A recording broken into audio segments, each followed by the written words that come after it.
Peace to the saints. It's a pleasure to be here with you and share a unique perspective. I know my perspective is unique because I know no one, politician, businessman, millionaire, harlot, uh, and no one who travels as much as I travel and to the kind of places I go. Whether we're talking about the hot spots like a Morocco, a Dubai, a Macau, a Monaco, or we're talking about places off the beaten path like Ethiopia, Albania, the country of Georgia, and many other places. And in my extensive travels, I've gathered an understanding of humankind. And of course, I've had to deal in language. So I want to talk to you all about how my perspective on life and language has evolved over time. When we are young, both the male and the female child, our mother is our first teacher. She is closest to us, for we must nurse from her very breast, and from her bosom we find that connection and we emulate. For the human being is the result of that which we learn, that which we are trained in, that which we are conditioned in, that which we imitate, and we would imitate the mother. And as our bodies get filled with testosterone and we go through puberty, we mature past that, hopefully. Unfortunately, in this day, we find that a lot of males lack testosterone. A lot of human beings are in arrested development, and so they resemble their mothers, even when they are, in fact, males. The human male must focus on greater things. I have some ideas to challenge you with today.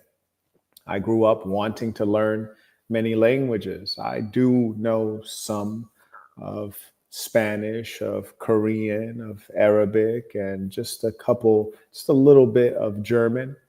And it has been helpful. It has added to my charm, but it has not put dollars in my pocket. It has not been truly useful and functional. And increasingly, it is less useful. Let me confront you all with the reality that you are a mortal. I'm a super player, but you're a mortal. And as a mortal, you have a limited amount of time on earth. You can only be so many things. You might have a shot at being a famous singer. You might have a shot at being a world renowned painter. You might have a shot at being an excellent software developer.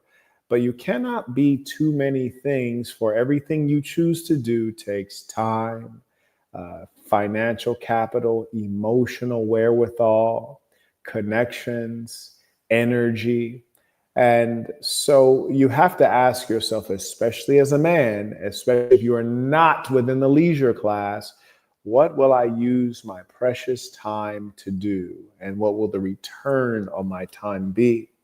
So I must concede to you all that when I was younger, not in high school, because in high school, truth be told, I was a hoodlum and a criminal, for the purpose of finances, not just like a foolish gang member, but I was a hustler.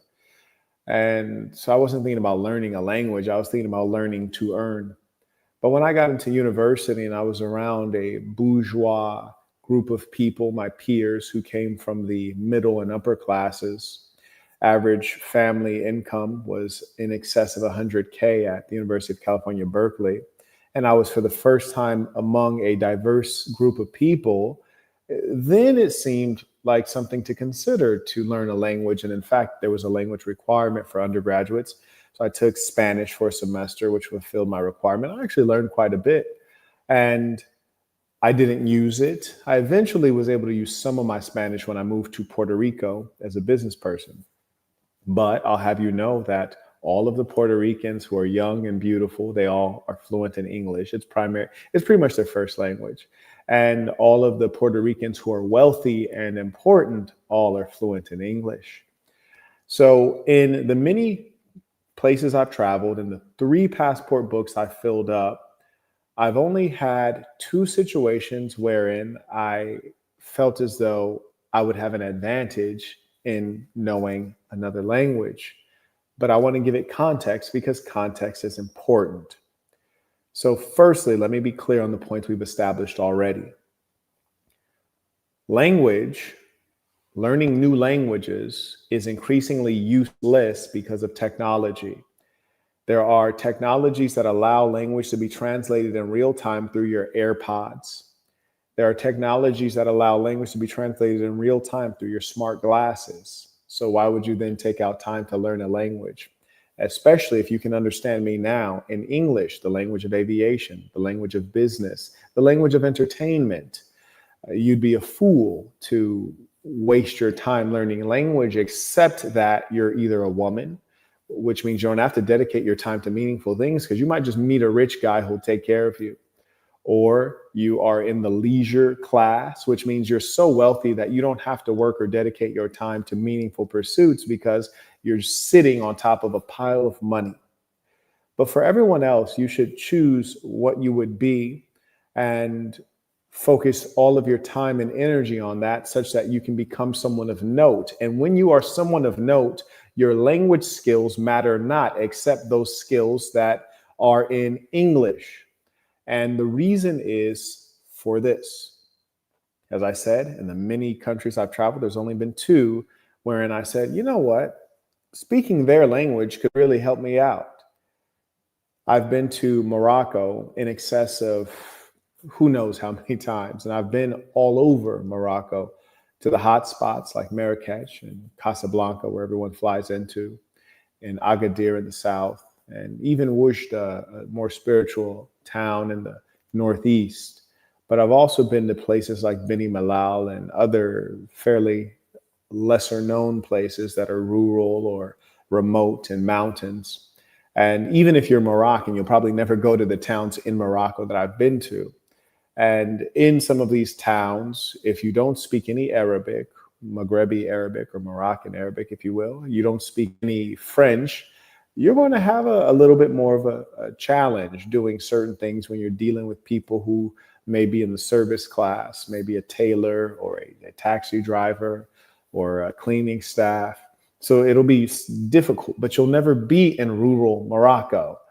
Secondly, when I went to China the very first time with my assistant as a tourist, and I was trying to do some business deals there, create some business deals in my textiles business, it was difficult to describe some of the more specific and peculiar things. And I was thinking, gee, it'd be really helpful to speak Mandarin. Now, this is ironic because when I was in university, a professor, academics, they are in the ivory tower where they have data but little experience. They were stating that China is the biggest English-speaking country. And when I was in China, I was very certain that that was not the case.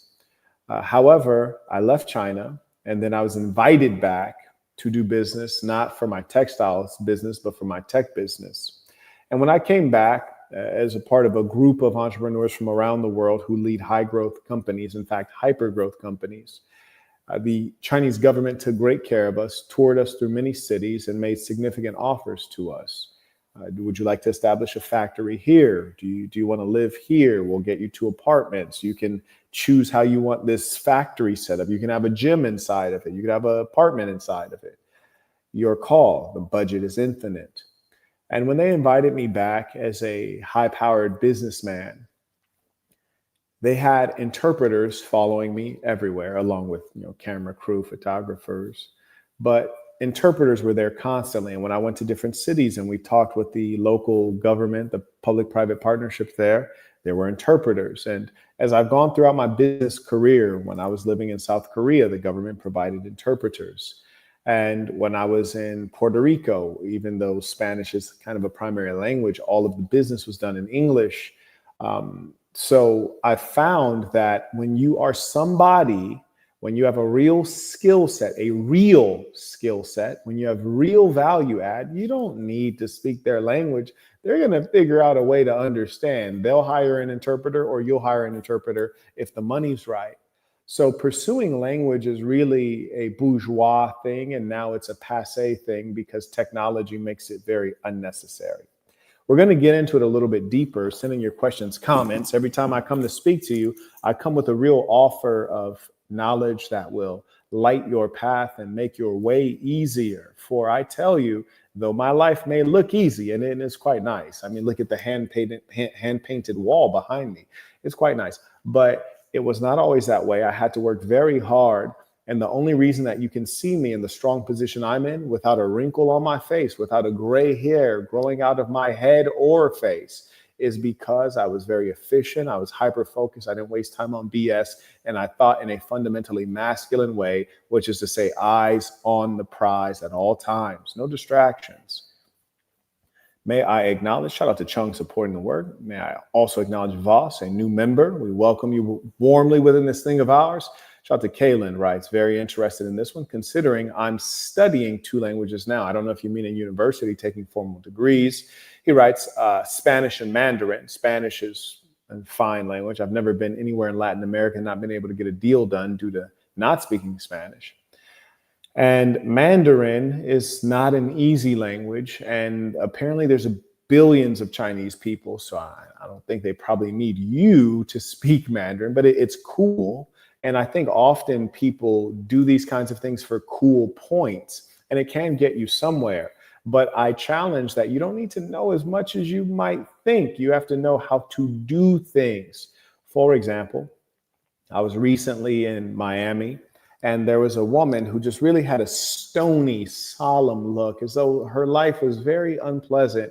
She was my waitress, unfortunately, a pretty attractive woman, well-shaped, older lady.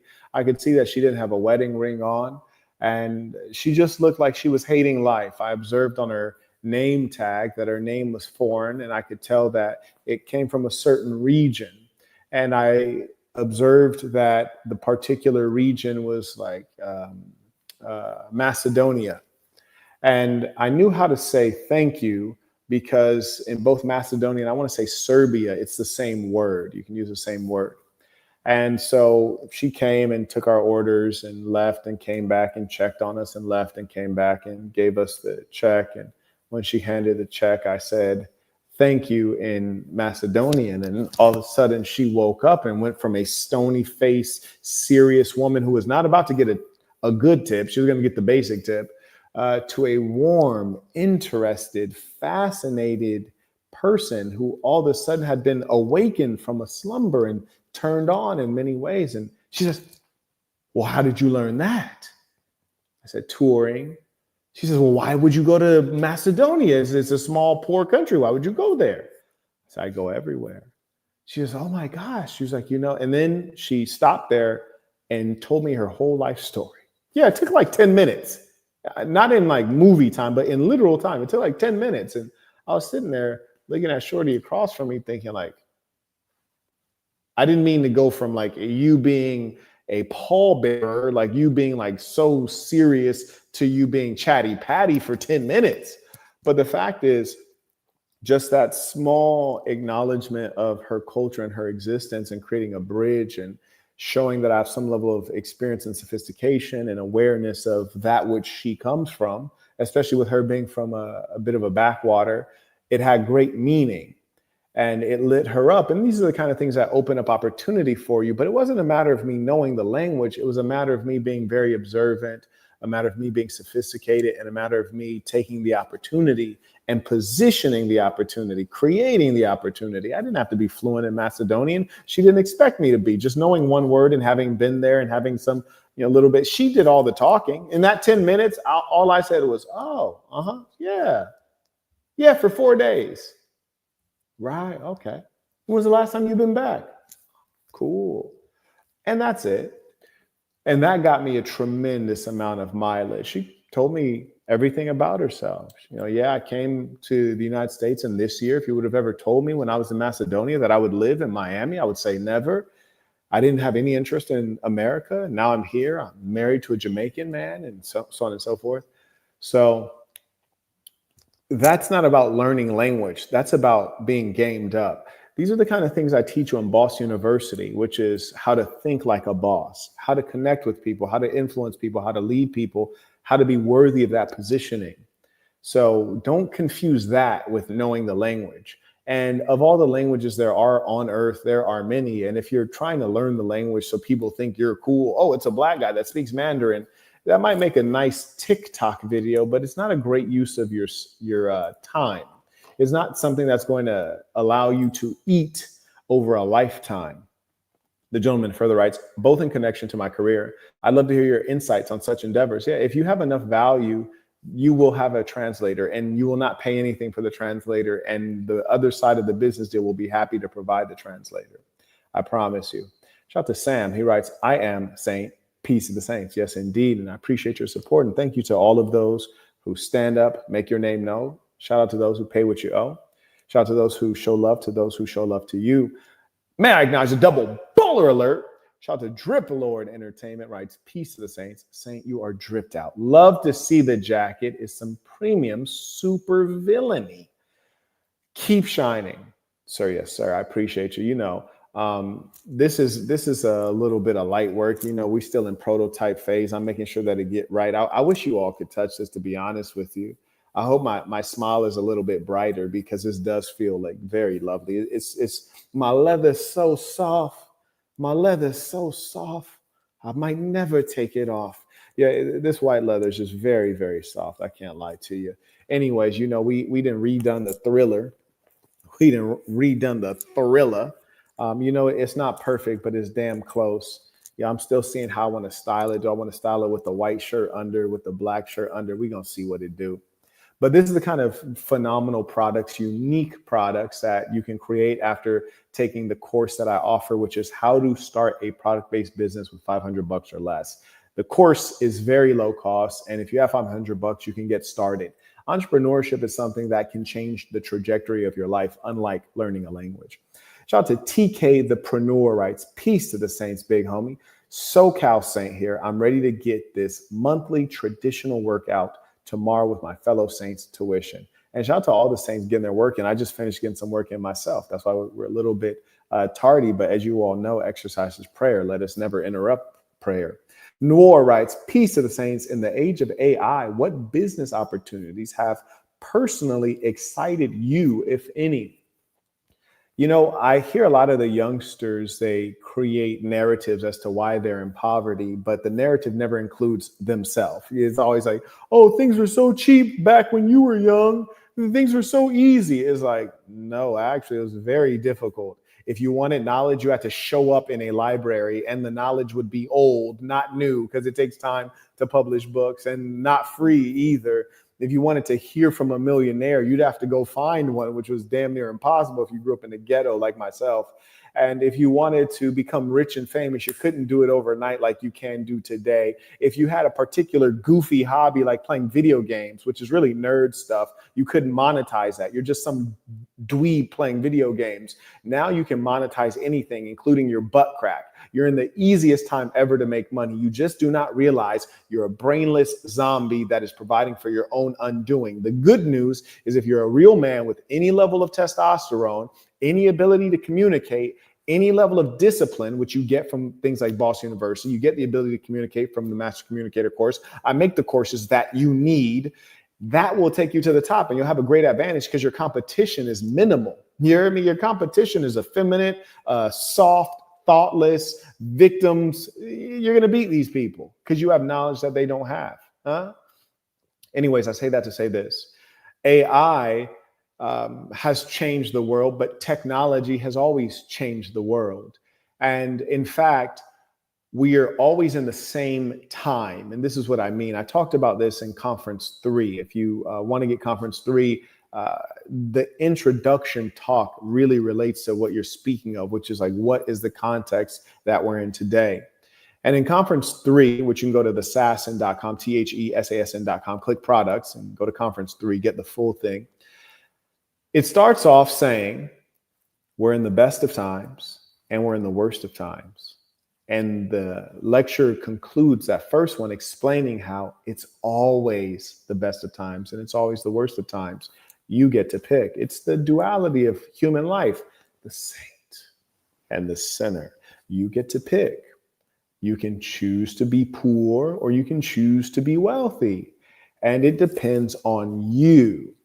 So you're in an age of infinite opportunity. You're in an age where so many things that are tools of wealth are very low cost. Computers are low cost, cell phones are low cost, sophisticated technology is low cost, reaching markets on the opposite side of the planet Earth is low cost and effortless. So if you can't get rich today, you certainly would not have done well in the past. And in fact, today you have the opportunity not only to become wealthy, but to become super wealthy. And, I encourage you to do it. You hear me? It all depends on you. So with regards to AI, what I have found most impressive is the ability of AI to write computer code. And I know how impressive it is because back in the day, I studied Ruby on Rails.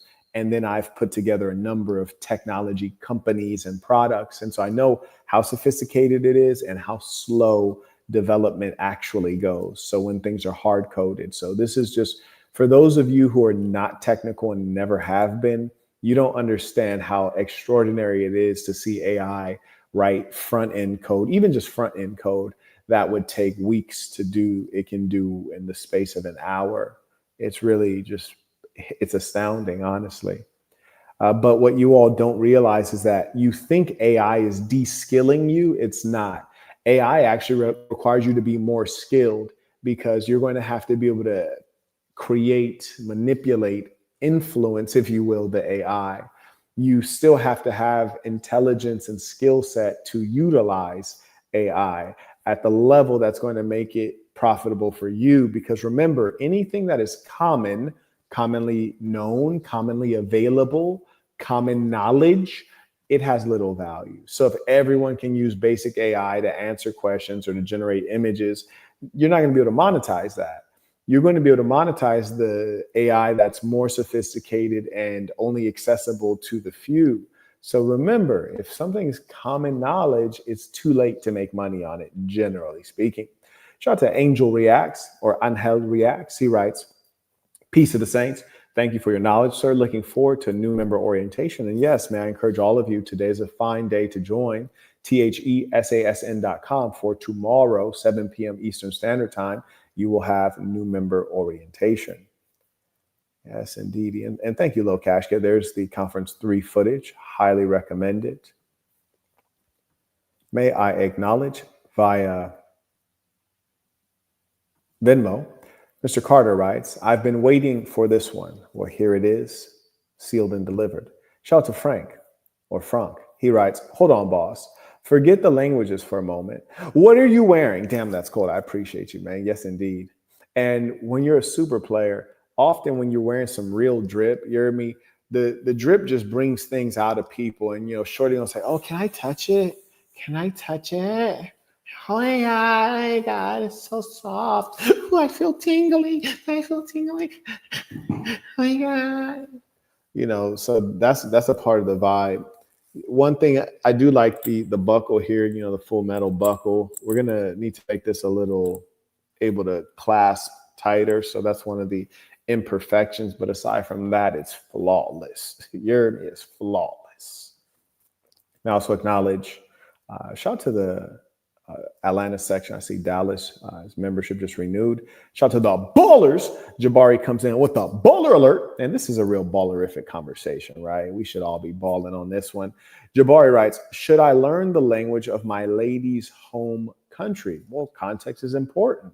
For example, if your lady is Hungarian is not an easy language to learn. And if you're not going to live in Hungary, maybe not such a good use of your time.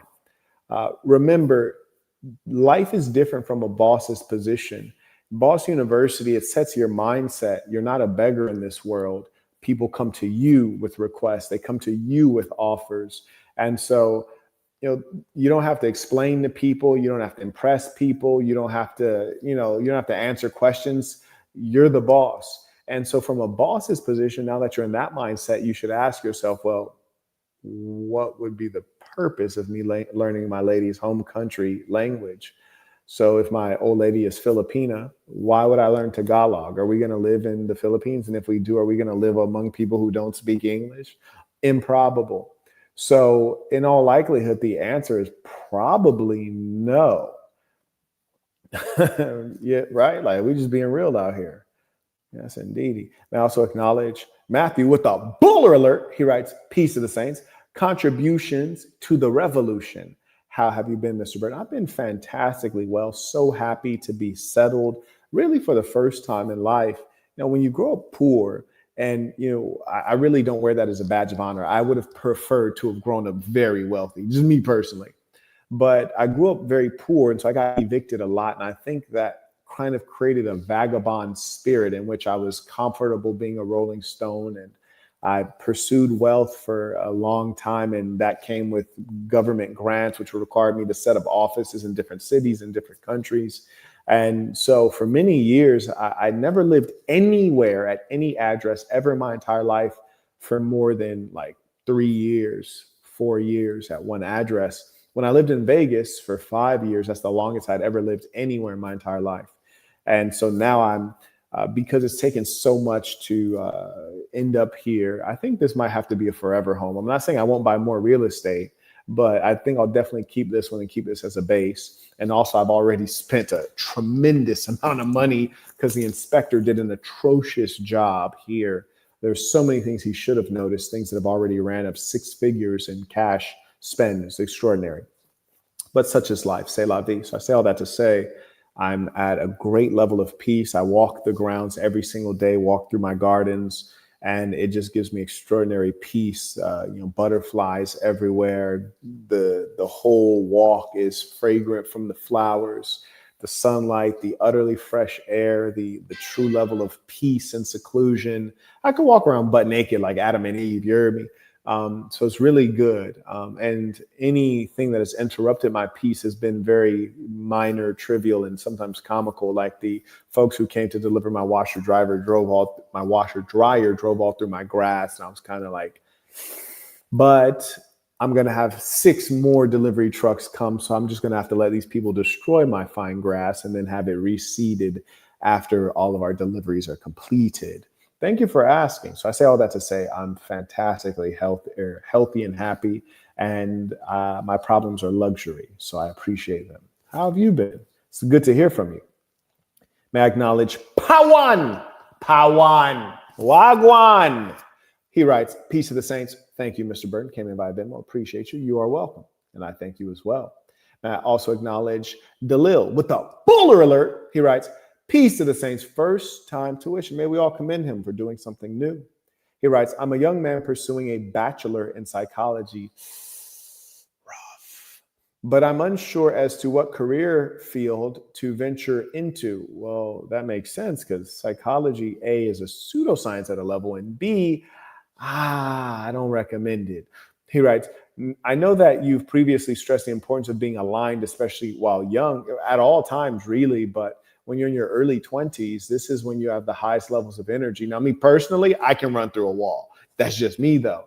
But for most people, you're about to survive based on the foundation you've created in your early 20s. You might not even realize it. You might not even be successful in your early 20s. However, it will be the base. For example, in my early 20s, I was struggling for mere existence, building tech businesses with no realistic prospect of it ever making me a significant amount of money. But I was optimistic because I was young and without knowledge. And with that optimism and that hard work and the constant moving and shaking, I was able to make something. And even today, everything that I've built has been built on top of that. It's been built on companies that I founded when I was a young man, a young CEO. It's been built on connections and network and reputation that I created when I was in my early 20s. Do not squander your early 20s, I promise you. It is not smart.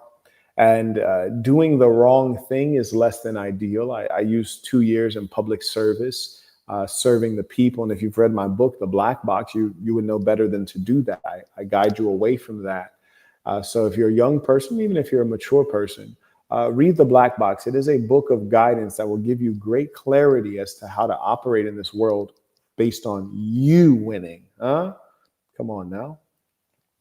The gentleman writes, I wanted to ask, what is your advice in terms of achieving alignment and regaining alignment in case of misalignment? Well, I would tell you this: if you're studying to be a doctor and you hate the course of study, you might not like being a doctor. If you're studying to be an attorney and you despise the legal books, then you might not want to be a practicing attorney.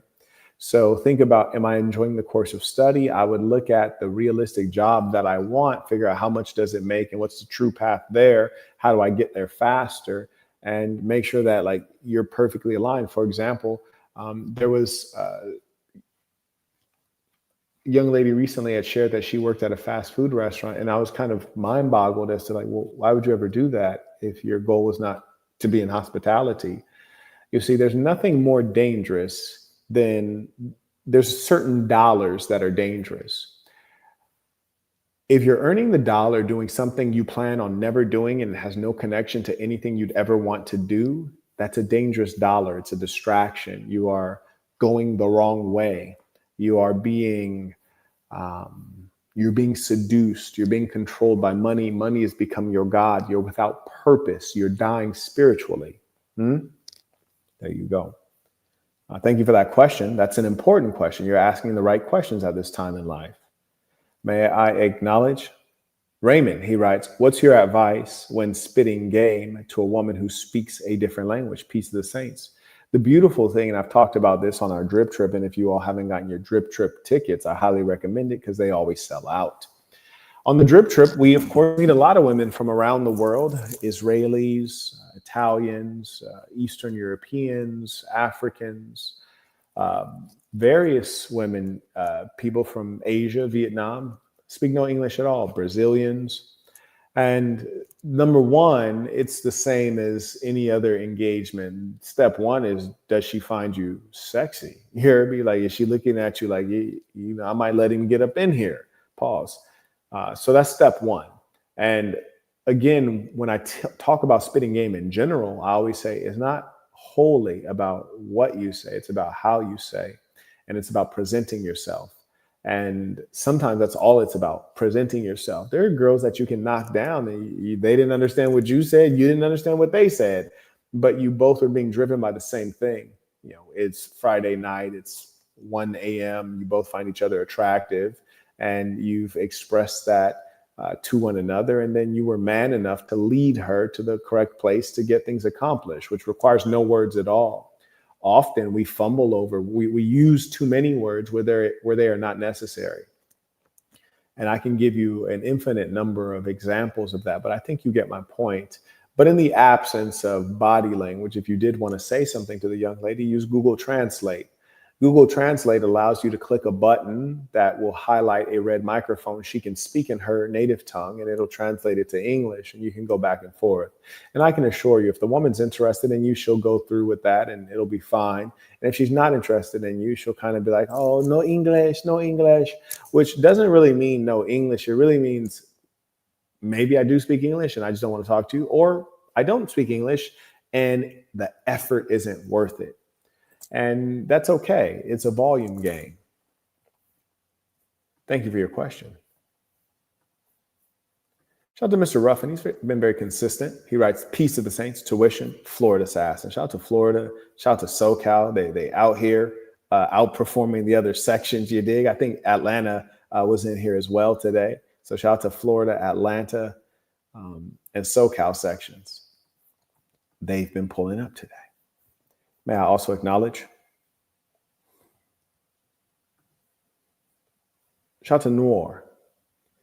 He writes, peace to the saints. Oh, actually, I already got those. Jay writes, what are your thoughts on XRP and the collapsing of the current monetary system? Peace to the saints. I don't think the current monetary system has collapsed.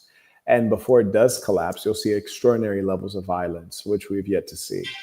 We've seen currencies fail. The Deutschmark is one of them. We see the currency of Zimbabwe. I think they're trying to back it with gold now, if I understand correctly.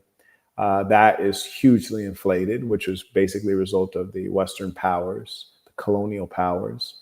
So the monetary system has not collapsed. That just would not be correct at all. XRP, I looked at many years ago. At that time, the fundamentals were rather impressive, but I don't deal in crypto because it's something that is close to, at this level, a Ponzi scheme, and it's gambling just like paper assets, but it's even more high risk in as much as there's no underlying asset, though it is traded as though it is an asset. And it certainly is not a currency because almost no one transacts with cryptocurrency. And even Bitcoin, which underlies the whole system as the gold standard, the only persons I've ever known to transact with Bitcoin, and this is including the people I know who have been long on crypto, people who are in tech and sophisticated. The only individuals I've ever known to actually transact on a regular basis with Bitcoin have been women of the night. You heard me? Women who earn their money laying on their back, taking pipe. Anyway, shout to Payne. He writes, not a thing, just came in supporting the work. I appreciate you. Shout to those men that stand up, make their name known. You are all appreciated.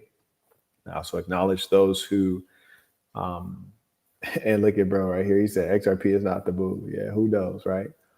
But I tell you what, one thing I do like is to invest in a company that has an asset or a great product.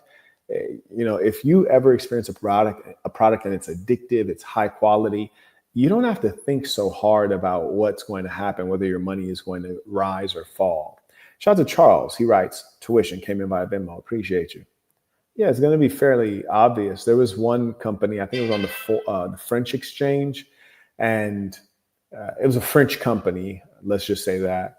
And I got their product, and their product had like a couple features, some of which are more AI and sophisticated. But in using the product, I didn't use the AI. I used one of their more simple features, but it was so useful.